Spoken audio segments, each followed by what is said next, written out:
আমি হিন্দু ধর্ম থেকে ইসলাম ধর্ম গ্রহণ করেছি।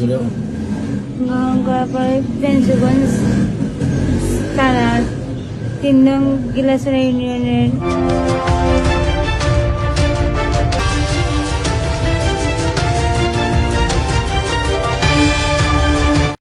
আসসালামু আলাইকুম। আমার নাম আয়েশা সিদ্দিকা। আমি হিন্দু ধর্ম থেকে ইসলাম ধর্ম গ্রহণ করেছি।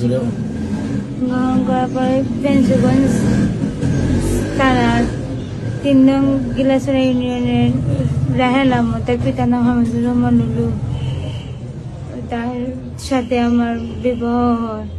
বিবাহের পর 8 মাসের অন্তঃসত্ত্বা এখন আমার নির্যাতন করে করতে বাঘ হয়েছে 30/11/2025।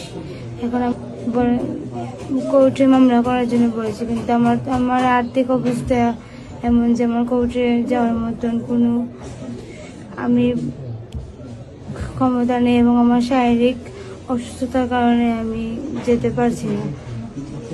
তারপর উত্তর ফেঞ্চুগঞ্জের মেম্বার সাহেবের সহযোগিতায় আমি কোর্টে আসি এবং জসিমউদ্দিন স্যারের আন্ডারে মামলা করে। এখন আমার আর্থিক সাহায্যের প্রয়োজন। আপনারা দয়া করে আমাকে অসহায়ভাবে যদি সাহায্য করেন তাহলে আমার খুব ভালো হবে।